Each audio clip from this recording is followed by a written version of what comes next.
여러분이 생각하시는 교회란 무엇입니까? 라는 질문으로 오늘 말씀을 시작합니다. 여러분이 오늘도 교회에 이렇게 나와 계시고 또 교회를 다니고 계시는데 이 교회를 정의해 본다면 무엇이라고 말씀하실 수 있을까라는 질문이죠.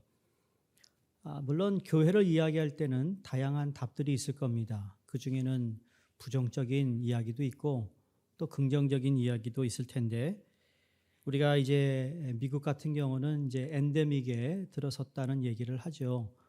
코로나 19 이후로 이제 기독교에서 거의 신조어로 자리 잡은 단어가 있는데 그게 가나안 성도입니다. 가나안 성도. 근데 교회에 나오지 않는다는 의미의 안 나가를 반대로 하면 가나안이 됩니다.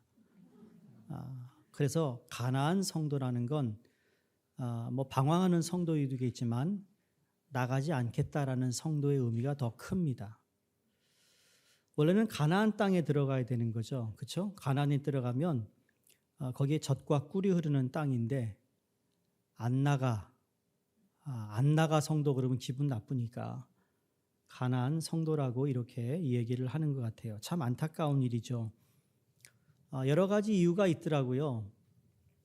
코로나가 한국에서 이렇게 심할 때 교회가 코로나의 대처를 잘 못한 거에 대한 실망, 또 교회에 대한 부정적인 생각이 더 악화된 것 같아요. 근데 미국에 사는 우리 교포 가운데도 한국의 이야기를 듣고 이 미국에 있는 교회들이 앨리스트 우리 교회가만큼은 철저하게 방역을 지키며 거리를 유지하면서 예배를 드렸는데 한국 이야기를 가지고 그대로 여기다가 접목시켜서 마치 우리가 그런 것처럼 그래서 교회에 대하여 부정적이고 교회에 대한 좋지 않은 이야기를 한다는 겁니다. 참 안타까워요. 근데 그럼에도 불구하고 왜 교회는 존재하고 있으며 존재해야 하며 교회의 가치가 무엇일까라는 것을 묻지 않을 수가 없습니다. 물론 교회 그러면 그 주제가 뭐 광범위한 주제이기도 하지만 또 보는 안목에 따라 조금씩 다른 정의 어떤 정의 또는 이야기를 할 수 있습니다. 근데 에베소서에 나오는 이 사도 바울이 이야기하고자 하는 핵심 중 하나가 교회가 무엇인가라는 것을 이야기하고 있어서 얼마나 타이밍이 잘 맞은지 모르겠어요. 이 강해 설교라는 것이 지금 뭐 일어나고 있는 어떤 현실과 뭐 주제가 맞지 않는 내용일 때도 있지만 그러나 또한 하나님께서 이렇게 조명해 주시는 가운데 사도 바울이 에베소 교회에게 서신을 보낼 때 그 에베소 교인들에게 이야기하는 교회란 무엇인가라는 내용을 오늘 읽은 본문 말씀에서 찾아볼 수 있다라는 겁니다. 지난주까지 우리가 에베소서를 보면서 에베소서는 바울이 로마 감옥에서 쓴 서신이라고 말씀드렸어요. 사도 바울이 에베소 교인들에게 인사를 하고 그리고 끝나자마자 그 마음속에서 깊은 곳에서 터져 나왔던 것이 찬양이라고 그랬습니다. 그래서 성부 하나님에 관하여 성자 예수님에 관하여 성령 하나님에 관하여 감사하며 찬양을 드립니다. 여러분 사도 바울이 감옥에서 하나님을 찬양했고 감사할 수 있었던 이유가 무엇일까? 여러분 누가 어렵고 힘들고 나보다 생활 형편이 안 좋음에도 불구하고 열심히 주를 믿고 있는 모습을 보면서 여러분 의문이 가야 되지 않겠어요? 궁금하지 않으세요? 저 사람은 어떻게 하길래 저렇게 나보다도 생활의 여건이 안 좋은데도 항상 찬양을 잃지 않고 늘 만나면 감사할까? 반대로 어떤 사람은 있을 것 다 있는데도 만나면 늘 누구를 가십하고 불평하고 감사는커녕 늘 불평 불만인 사람들이 있잖아요. 사도 바울이 감옥에 있으면서도 이렇게 찬양 마음속에 터져나오는 찬양 감사할 수 있었던 이유 지난주에 말씀을 보면 우리가 그 힌트를 찾을 수 있는데 사도 바울이 그랬습니다. 지혜와 계시의 영을 주사 하나님을 알게 하시고라는 기도를 했을 때 그 기도는 단지 에베소에게만 한 기도가 아니라 자기가 그 기도를 통하여 하나님을 경험한 토대에 그가 고백했던 서신의 내용인 것이죠. 하나님, 나에게도 지혜와 하나님 계시의 영을 주셔서 하나님을 알게 해 주세요. 여러분, 이게 하나님을 찬양하고 하나님께 감사할 수 있었던 이유라는 거예요. 여러분, 우리가 하나님을 안다는 것이 그런 거라니까요. 하나님을 지식으로만 알 때는 이게 내 삶에, 내 몸에 소화가 되지 않은 것이라 내 이성적인 것과 내 삶이 따로따로 놀아요. 그런데 하나님의 말씀이 내 안에 성육신이 돼서 내 몸이 소화시키고 내 영이 그 말씀을 잘 받아들이면 여러분, 그게 내 살이 되고 피가 되어서 내 삶에서 나타나게 된다는 거죠. 내가 하나님을 알게 되니까 하나님을 찬송할 수밖에 없었고 감사하지 않을 수가 없었다라는 내용이라는 거예요. 저는 신앙의 척도가 이것이 되어야 되지 않겠는가라는 생각을 해봅니다. 교회를 몇십 년 다녔고 교회를 얼마나 잘 헌신으로 섬김이고 다 중요해요. 근데 정말 기본적으로 근본적으로 이야기할 것은 무엇인가 하면 내가 얼마나 하나님을 아는가, 그 척도는 내가 그 하나님을 알면 알수록 그 하나님을 찬양하지 않을 수가 없는 것이라는 거죠. 다르게 말해 내가 하나님을 모르니까 하나님을 찬양하지 않는 것이고 하나님을 조금밖에 모르니까 하나님을 조금만 찬양하고 있고 조금만 감사하는 것이 아니겠느냐라는 거죠. 여러분, 이번 주 사시면서 내가 하나님을 더 알기 원합니다. 그런 성경을 펴본 적이 있으세요? 내가 하나님을 더 알기 원해요, 하나님. 그런 기도를 해본 적이 있습니까? 아니면 여전히 구걸하는 기도만 하고 있습니까? 내 거 채워달라는 기도만 하고 있냐고요. 여러분, 그 기도와 지금 사도바울의 기도와 감사와 얼마나 다른 건지 모릅니다. 감옥에 있으면서도 세상이 빼앗아갈 수 없었던 무언가가 바울에게 있었다라는 거죠. 세상의 어려운 고난도 빼앗아갈 수 없었던 것이 사도 바울 그에게 있었던 것입니다. 여러분, 하나님을 알면 알수록 내가 경험하는 평안함이라는 건 내가 고난에 있고 감옥에 있을 때에도 죽음에 임박했을 때도 찬양할 수밖에 없었던 사도 바울의 모습을 오늘 본문에서 우리가 보게 됩니다. 자, 그러면서 오늘 20절을 시작하는데 어떻게 시작하는가 하면 그의 능력으로 시작합니다. 여기에 그는 누굴까요? 하나님 아버지세요. 그 하나님의 능력이 그리스도 안에서 역사하셨는데 그와 동일한 능력이 그리스도인 안에서도 역사하고 있다라는 사실을 우리에게 알려주고 있습니다. 이거 엄청난 위대한 하나님의 말씀이라고 생각되는데요. 생각해 보세요. 예수 그리스도를 부활케 하신 그 능력이 그리스도를 믿는 그리스도 안에 동일하게 역사하고 있다라는 사실이 엄청난 사실인데 이게 너무나도 놀라운 하나님의 말씀이라는 거예요. 아직도 와 닿지 않죠? 죽었던 예수를 다시 살렸던 것은 예수님이 하나님의 아들이기 때문에 살린 것이 또 있겠지만 그러나 전적으로 하나님의 능력이었다는 사실이죠.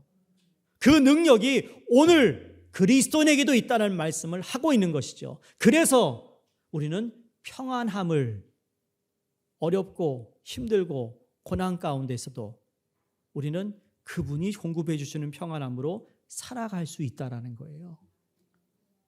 그러면서 그 하나님의 능력을 오늘 세 가지로 설명합니다.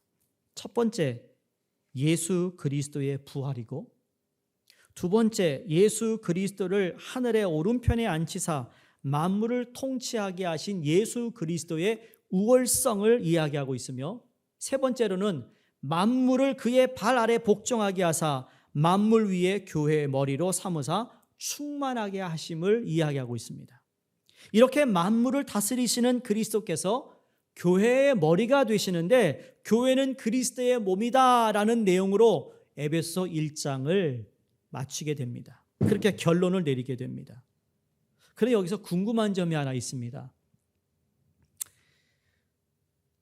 우리 권사님들과 집사님들이 화요일마다 이제 전도를 다시 나가고 계시는데, 전도를 나가서 우리가 확신 있게 말이죠. 예수님 말이야, 부활하셔서 저 이스라엘 가봐. 예수님의 사신 집이 있다. 예수님이 남기신 이 유적이던 유물들이 있다. 이런 것들이 정확하게 있으면 말이죠, 전도하기가 좀 편할 거예요. 근데 예수님 왜 부활하시자마자 승천하셔가지고 확 사라지셨지? 조금만 좀 계셨다면 우리가 정확하게 예수님에 대해서 근거를 얘기하고 이게 부활이 진짜라는 걸 얘기할 수 있을 텐데 왜 주님께서 그냥 하늘나라로 올라가셨는가, 승천하셨는가? 부활의 메시지를 증거하는 것이 만약에 이 땅에 좀 계셨으면 수월했을 텐 말이에요. 그렇죠, 권사님들?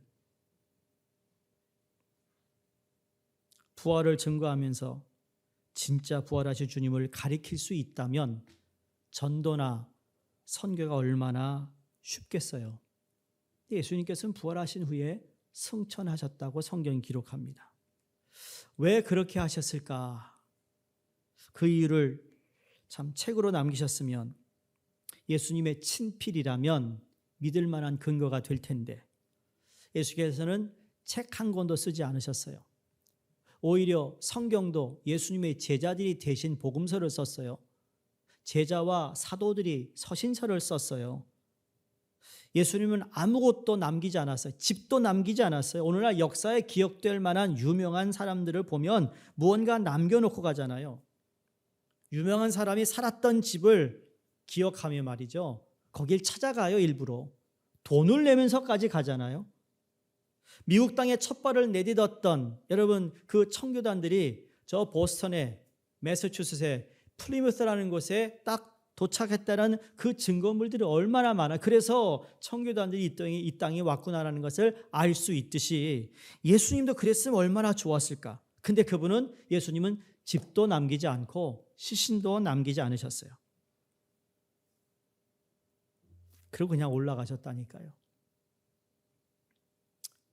근데 예수님께서 남긴 것 딱 한 가지가 있어요. 뭘까요? 사람을 남기셨어요. 그의 제자들을 남기셨어요. 승천하시기 전에 부활하신 몸을 가지고 수백 명의 제자들에게 보이셨어요. 그리고 그것이 어떻게 되었죠? 다락방에 성령이 임함으로 교회가 탄생이 됐어요. 다시 말해 예수님께서 이 땅에 남기신 건 사람이었고 사람은 곧 교회였다라는 겁니다. 승천하시고 불과 몇 명 안 되는 사람들을 남기셨어요. 여러분, 교회 그러면 다시 말씀드리면 건물이 교회는 아니죠. 교회는 예수 그리스도를 믿고 있는 우리들이 교회예요. 교회를 남기셨다고요. 일부 예배 때 기도하셨던 집사님이 기도 내용에 참 은혜되는 말씀이, 하나님, 우리가 하나님의 성전이 되었는데 성전이 일주일 동안 성전답지 못하게 산 거에 대한 회개의 기도 내용이었어요. 우리가 교회인데 교회가 교회로서 일주일 동안 교회 역할을 해야 되는데 교회 역할을 하지 못한 것 말이죠. 왜? 우리가 교회니까. 예수님께서 승천하시면서 교회가 예수님의 몸이 되라고 교회에게 사명을 주셨어요. 이것에 대하여 사도 바울이 오늘 23절에 교회는 그의 몸이니 라고 말씀합니다. 그러므로 교회란 그리스도의 몸으로, 그리스도의 눈으로, 그리스도의 발로, 그리스도의 마음으로, 그리스도의 귀로, 그리스도의 손으로 그리스도께서 하신 일들을 연장해서 하라고 명령을 받은 그리스도의 성육신이 된 것이 바로 교회라는 거예요.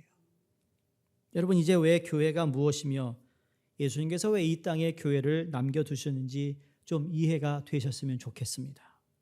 그러므로 오늘 사도 바울은 에베소서 1장 20절 23절 마감을 하며 교회에 관하여, 교회 얘기할 때 교회에서는 이 세 가지가 분명히 있어야 된다는 것을 우리에게 말씀해 주고 있는데요. 그 첫 번째가 뭐냐면 교회는 예수 그리스도의 부활을 믿는 것입니다. 여러분, 교회라는 것은 예수 그리스도의 부활 때문에 교회가 시작이 되게 되었어요. 그래서 우리는 흔히 부활의 신앙이란 얘기를 하죠. 부활을 믿고 있는 종교라는 이야기예요.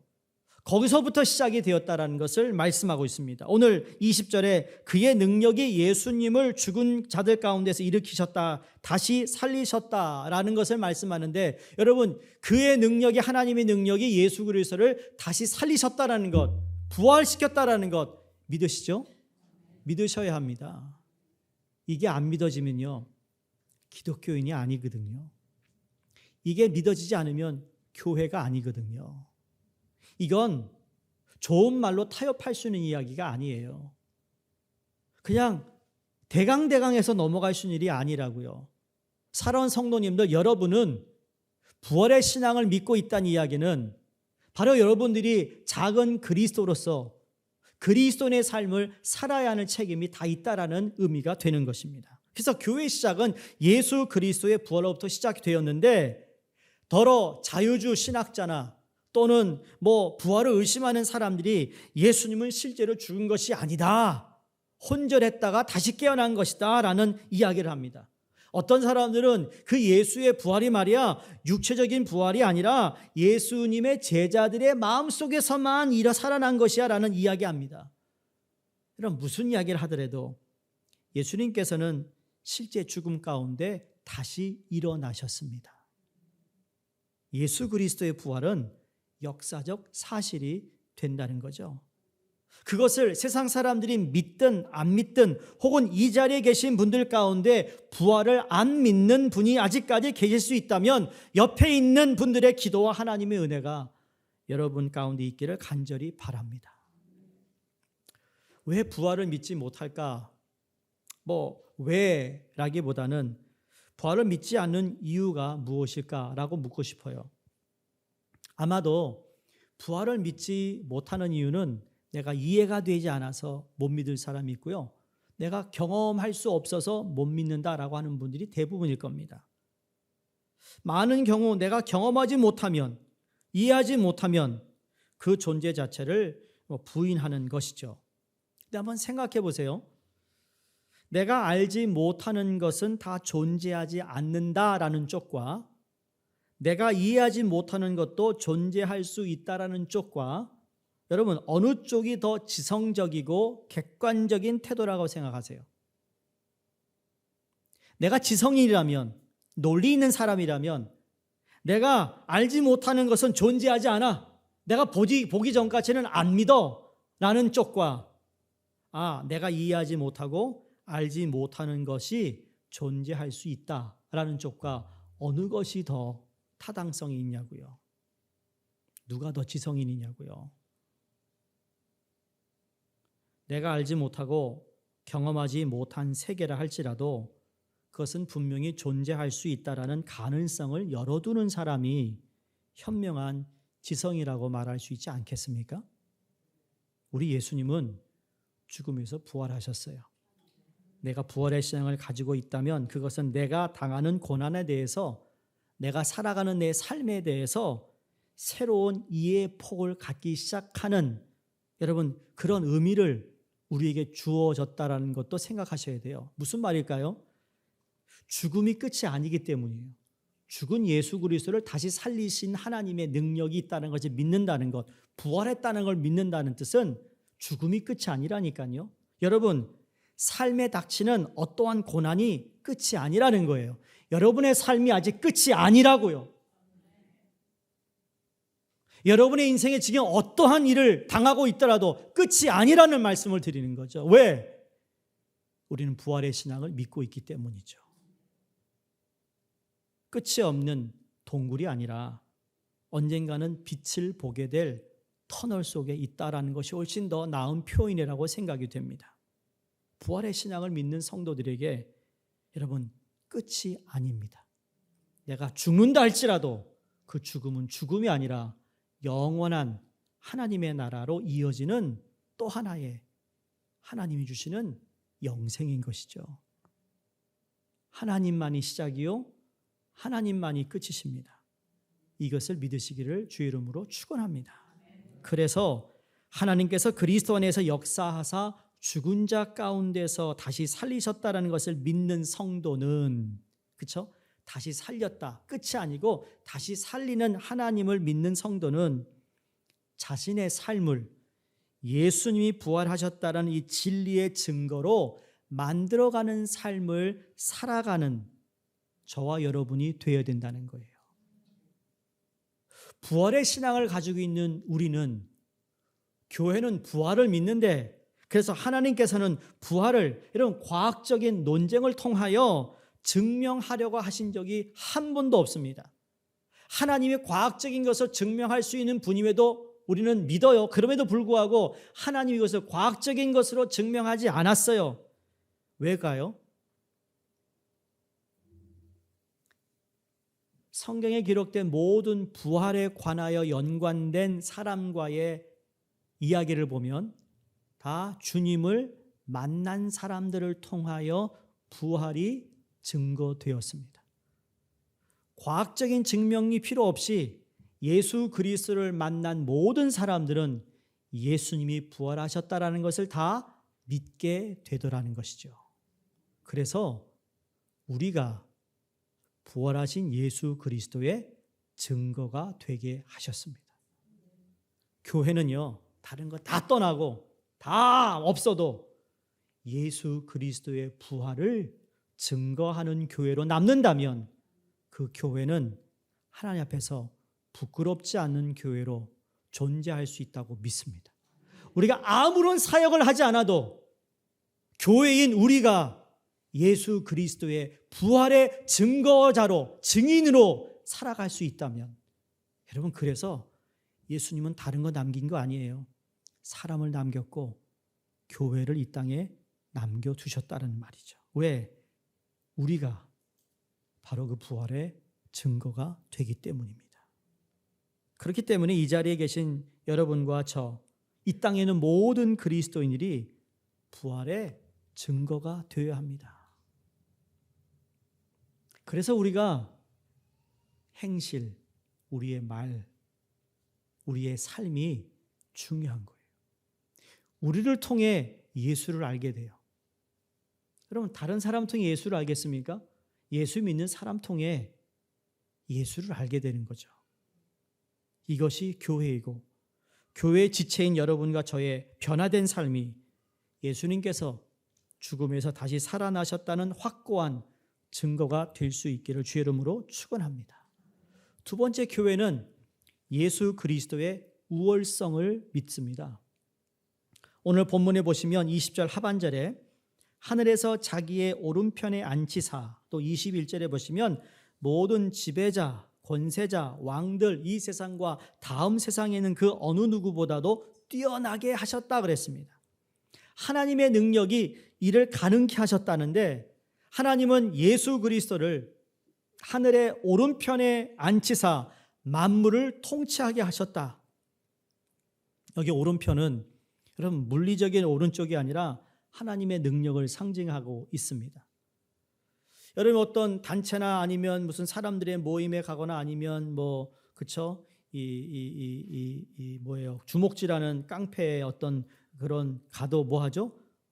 오른팔. 여러분 오른팔이 있으세요? 물리적으로 내 오른팔 말고 오른팔 있어요? 오른팔 있다는 얘기는 무엇이죠? 힘 자랑이거든요. 오른팔은 그냥 오른편에 있는 팔이 아니라 힘을 이야기하고 있어요. 따라서 오른편에 앉으셨다라는 말은 하나님의 크신 능력을 받아 만물을 다스리시는 하나님이 되셨다라는 선언입니다. 그래서 22절에 모든 만물을 예수님 발 아래에 복종하게 하시고 그를 만물 위에 교회의 머리로 삼으셨다. 이렇게 만물 위에 계신 주, 이 머리가 되신 그리스도를 모든 통치와 권세와 능력과 주권으로 표현된 하늘의 모든 영적 존재들과 이름을 가진 모든 이를 위해 뛰어나게 하셨다. 예수 그리스도의 이름보다 뛰어난 이름이 없는 것입니다. 예수의 이름이 여러분 문제를 해결하는 이름입니다. 예수님의 이름으로 기도할 때 그 기도가 응답을 받게 됩니다. 이 세상에 많은 종교들 여러 신들이 있다 할지라도 여러분 예수 그리스도 이름 앞에 다 복종하게 돼 있다라는 거죠. 그 이름을 우리는 믿고 있는 겁니다. 그게 뛰어나신 이름이에요. 제가 훈련반 때 그런 말씀을 드렸잖아요. 무속인들, 소위 무당들, 신내림 받은 사람들도 서열이 있다고 하잖아요. 서열이 있어요. 서열. 내가 모시는 그 사람에 대해서 누가 세느냐, 이 서열이 있어요. 근데 아무리 신내림 받은 사람, 아무리 그냥 쪽집게처럼 모든 걸 다 잡아낸다 하더라도 여러분, 우리 예수 믿는 사람이 그 앞에 딱 서면 말이죠, 신내림이 오지 않아요. 왜 그런지 아세요? 나는 예수 그리스도의 뛰어난 이름을 믿고 있기 때문이에요. 난 이해가 안 되는 게 어떻게 예수 믿는다는 그리스도인이 무속인을 찾아가가지고 돈 주고, 근데 그게 먹힌다는 게 말이 안 돼요. 왜? 먹히지 않아야 돼요. 왜? 난 그리스도인이거든. 가장 뛰어난 이름을 믿고 있는 예수 그리스도의 이름을 내가 믿고 있는데 어찌 그 신내림이 거기서 역사할 수 있을까? 그 말은 뭐죠? 가짜 그리스도인이라는 거죠.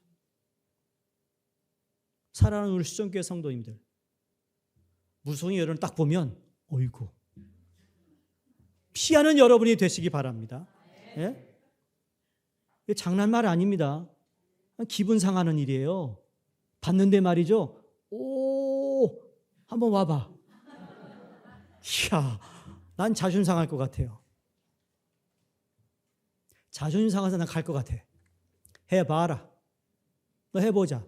물론 참 유치할 수도 있겠지만 무슨 의미인지 아시겠어요? 우리는 세상에서, 아니 온 만물 우주에 뛰어난 이름을 믿고 있어요.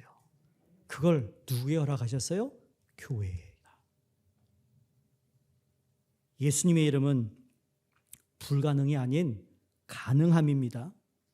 예수의 이름은 할 수 없음이 아닌 할 수 있음입니다. 그리고 모든 것보다 가장 뛰어난 분이시기에 우리에게 능치 못하실 일이 없으신 분임을 우리는 믿습니다. 그래서 예수님이 말씀하시기를 할 수 있거든이 무슨 말이냐? 믿는 자에게는 능치 못할 일이 없다 하신 예수의 이름으로 우리 또한 모든 일을 할 수 있음을 믿으시기를 주 이름으로 축원합니다. 여러분, 한 가지 꼭 말씀드리고 싶은 게 있어요. 우리는 죄 그러면 나쁜 짓 한 것만 죄라고 그래요. 나쁜 짓 한 거, 잘못한 거. 근데 또 하나의 죄가 있어요. 예수 그리스도의 뛰어나심, 우월성을 인식하지 못하는 것도 죄라는 걸 알아야 됩니다. 왜 죄일까요? 여전히 세상의 주인은 나라고 생각하는 것에 사로잡히고 있기 때문에, 여전히 내 마음대로 하려고 하고 내가 살고 싶은 대로 사는 것이 바로 죄거든요. 사사기에서 여러 번 반복되어 나왔던 말씀 중에 말씀이 뭘까요? 그때는 이스라엘 왕이 없었으므로 사람마다 자기 소견에 옳은 대로 행한 것이다 라고 했어요. 이게 죄라고 그랬거든요.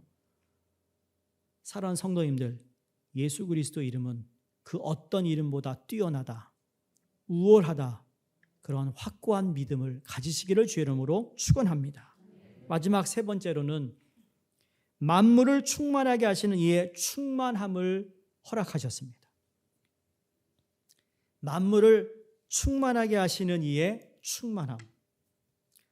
23절이에요. 교회는 그의 몸이니 만물 안에서 만물을 충만하게 하시는 이의 충만함이니라. 어떻게 보면 쉽게 만물을 충만하게 하셨고 이렇게 충만함이 너에게 임했다라고 하면 되는데, 왜 이렇게 복잡한 이런 문법을 써서 얘기하고 있을까? 여러분, 여기에 충만함을 강조하고 있는데요. 이 충만함을 강조하기 위하여 보세요. 주님의 발 아래에 있는 모든 만물, 그게 하나예요. 그리스도가 통치를 하세요. 통치를 하시는데 그리스도가 교회의 교회의 머리라고 하셨어요. 자, 만물을 통치하시는 분이 교회의 머리라가 되면 여러분, 만물 위에 무엇이 있다는 얘기죠? 교회가 있다는 얘기죠. 여러분, 이 세상에 아무리 좋은 게 있어도, 좋은 장소, 좋은 집, 정말 대골 같은 어떤 화려한 집이 있다 할지라도 예수 그리스도가 세우신 교회만큼 교회 위에 만물이 있지 않고 머리가 되신 예수 그리스도, 그 몸이 되신 교회에 하나님의 충만함을 이야기하고 있습니다. 충만함이 충만하다. 이건 무슨 의미일까? 곰곰이 생각해. 충만함이 충만하다. 여러분 다 운전하고 오셨죠? 뭐 전기차도 마찬가지예요. 전기 쭉 충전하면 얘가 충전해서 어디까지 올라와요? 끝까지 올라와요. 그걸 영어로 full 그래요. 그렇죠? F-U-L-L. 성경에 충만함을 fullness라고 기록하고 있어요. 여러분 자동차에 기름을 확 넣습니다. 근데 어디까지 넣죠? 누르면 탱탱거리가 듭니다. 더 이상 넣지 말라는 거예요. 꽉 찼어. 꽉 찼다. 충만함. 그 충만함을 이야기합니다. 어디가? 교회가. 우리가 성령 충만해서 충만한 게 아니고요. 이미 하나님께서 교회를 예수 그리스도의 충만함으로 충만케 하셨다. 목회하는 저에게는 이게 얼마나 큰 위로가 되는지 몰라요. 어떻게 하면 목회를 잘할까? 어떻게 하면 우리 성도님들이 좀 충만할까? 그랬는데 이 말씀에 큰 답을 얻었어요. 교회가 이 충만함의 사실을 믿고 충만함에 대하여 확고한 이 믿음을 가지고 있을 때 내가 어떤 노력을 하지 않아도 이미 충만한 것이 교회구나. 예를 들어 우리의 잘못과 실수로 충만함이 떨어지는 경우를 경험할 수 있겠죠. 원래 교회는 충만한데 내가 잘못한 일, 실수한 일, 관계를 이렇게 깨트리고 뭐 어떤 분리하는 어떤 그러한 과정에서 교회가 상처받는 일들이 있는데 그럼에도 불구하고 교회는 여전히 충만하다. 왜? 하나님이 예수 그리스도의 몸으로 세우신 교회이기 때문에. 교회가 이런저런 이들을 만나지만 그러나 그것을 통해 데미지가 있지만 그것 때문에 아픔이 있겠지만 상처가 남겠지만 그러나 이미 충만하심을 통하여 그 부족한 부분을 여전히 메꾸고 계시고 있다라는 사실을 믿는다는 거죠. 그런 일이 벌어졌어요. 하나님 예수 그리스도의 충만함으로 이 교회를 세우신 충만함이 하나님 그 부분을 만지시고 하나님께서 회복시키시고 하나님이 역사하실 것을 믿는 것. 그게 교회라는 거예요. 교회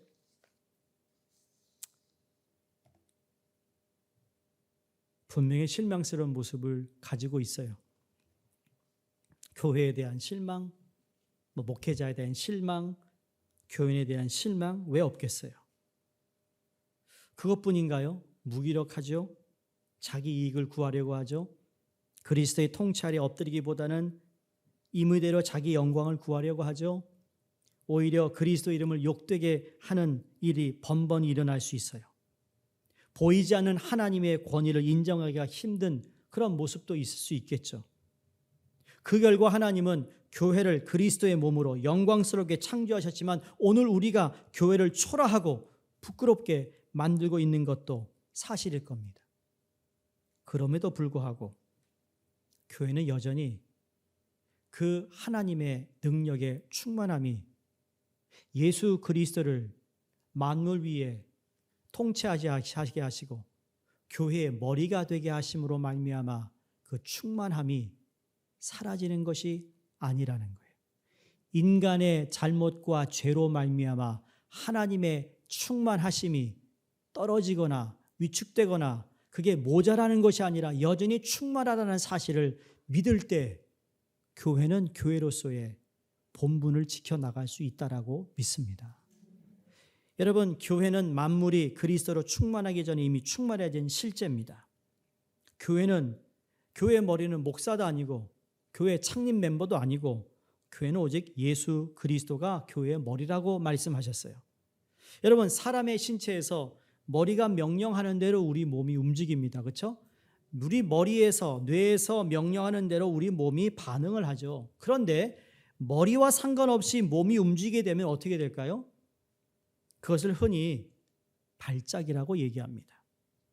발작의 정의를 보니까 어떤 병의 증세나 격한 감정, 부정적인 움직임 따위가 갑자기 세차게 일어난다. 오늘날 머리가 시키는 대로 움직이지 않아 발작하는 교회가 있다라는 거죠. 교회의 이 발작 증세를 보고서 많은 사람들이 교회를 떠나고 있어요.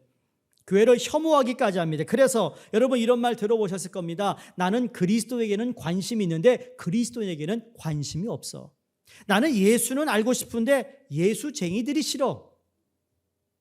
이거 우리가 잘 새겨들어야 할 말이에요. 내가 교회 누구를, 지체를, 교회에 대해서 여러분 헐뜯고 아니면 내가 그 사람이 마음 안 드는 이야기를 할 수 있지만 여러분 그 한다는 자체가 얼마나 부끄러운 건지 아셔야 됩니다. 왜? 내가 교회거든. 나도 교회거든.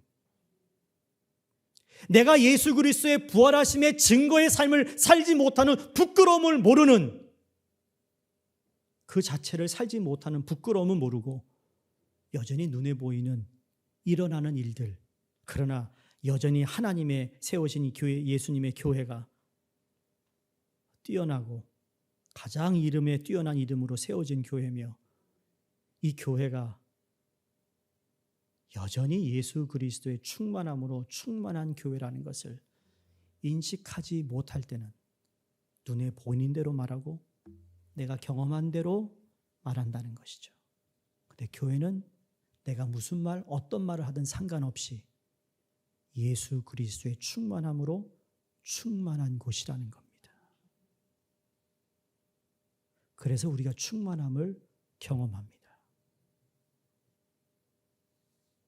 에베소서 교회를 향하여 사도 바울이 오늘 이 서신을 씁니다.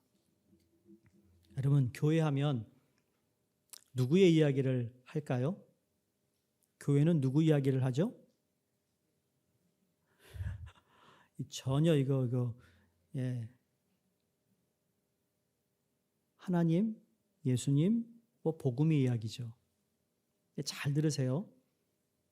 사도 바울이 예수님의 이야기를 해서 에베소 교회가 탄생되고 에베소 교회에게 이 서신을 쓸 때는 분명히 복음에 관한 이야기지만 누구의 이야기를 쓰고 있죠? 에베소 교인들의 이야기를 쓰고 있어요.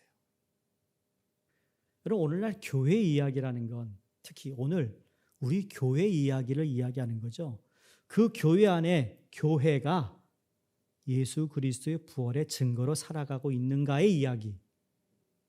모든 이름 위에 뛰어난 그 이름을 믿고 있는 그 사람들의 이야기. 마지막으로 머리가 되신 예수 그리스도의 충만함을 통하여 내 안에 부족하고 어리석고 죄, 실수, 실패 이 모든 것들을 여전히 채우시는 하나님의 충만하심의 이야기. 이게 교회 이야기가 되어야 된다는 거예요. 여러분, 그 이야기를 할 때 교회는 소문이 퍼지게 돼 있어요. 여러분, 믿지 않은 사람들이 뉴욕의 플러싱에 여러분 수종교회를 아는 사람 있겠지만 여러분 그 교회에 대해서 가장 교회 이야기를 많이 해야 할 사람이 누굴까요? 예, 우리 한 사람 한 사람. 교회 전도라는 것, 교회가 부흥된다는 것. 여러분 교회 부흥을 위해 전도해서 화살을 안 쳐보셨어요? 여러분 때는 누가 와서 여기 와서 예수를 믿게 되었어요? 그건 전혀 관심 없고 왜 이렇게 빈자리가 많지? 그건 영어로 악시모란이라고 그래요. 앞과 뒤가 다른 말이에요. 여러분이 나가서 예수 믿어라, 우리 교회 와라. 전 그런 얘기 한 번도 하지 않아요. 이 자리를 채우기 위해서 전도하는 얘기 한 적 없어요. 원치 않아요. 저는 오히려 여러분의 삶을 보니까 부활하신 예수가 보이고 여러분의 삶을 보니까 뛰어나신 이름 예수 그리스도를 믿는 사람의 정말 아름다운 모습이 보이고 그리고 똑같은 이민 생활을 살고 똑같은 그 일터에서 종사하는 사람인데 불구하고 왜 저 사람의 저 충만한 기쁨과 감사가 여전히 미소가 떠나지 않을까를 보고 예수 믿는 것이, 예수를 믿겠다는 사람이 더 귀한 거예요. 그게 교회예요. 우리가 교회예요. 내 기준이 아니에요. 교회에서는요, 이런 일 저런 일, 해프닝, 목회하면서 많은 걸 봐요, 들어요. 웬만한 건 성도님들끼리 해결할 수 있는 문제예요, 여러분. 충분히 해결할 수 있는 일들을, 여러분, 그런 일에 여러분이 충분히 성숙하고 성인이어서 화목해하고 사랑하고 섬기고, 왜? 교회니까. 그게 교회니까. 그러므로 이제부터 우리 이야기를 잘 했으면 좋겠어요. 우리가 교회니까. 사도 바울이 전하고 있는 이야기, 역시 에베소 교회 그들의 이야기를 전하면서 성부 하나님, 성자 예수님, 성령 하나님이 에베소 교회에서 전하신 그 이야기를 전하고 있어요. 사랑하는 수정교회 성도님들, 오늘 수정교회 이야기는 우리 이야기라는 것을 아셔야 합니다. 여러분과 저의 이야기로 이어지고 있다는 사실입니다. 우리 교회 이야기 속에 성부, 성자, 성령님이 하신 일, 그리고 하시고 있는 일, 그리고 앞으로 하실 일에 대해 증인이 되는 여러분이 되기를 바랍니다. 여전히 실망스러운 모습, 무기력한 모습 있다고 고백합니다. 저는 그럼에도 불구하고 그리스도의 충만함으로 충만한 이 교회가, 오늘 성경에서 말씀하시는 교회, 그리고 우리 수정교회를 모습을 비교해 보면 아직도 성경의 말씀의 교회와 동떨어진 모습이 있어요. 그러나 실망하지 않습니다. 왜? 예수 그리스도가 교회의 머리시고, 그리고 우리는 그냥 거기에 머무를 수 없기 때문에, 제가 여러분이 수종교회 지체로서 교회를 어떻게 바라보아야 할 것인가, 그것은 하나님께서 교회를 바라보고 있는 그 눈으로 그 교회를 바라보고, 하나님께서 수종교회를 바라보는 그 눈으로 우리의 교회를 바라볼 수 있는 저와 여러분이 되기를 바라면서, 순간순간, 매일매일, 매주, 매달, 매해 시간이 갈수록 성경의 교회를 닮아가는 우리가 교회가 되기를 간절히 소원하며 기도합니다.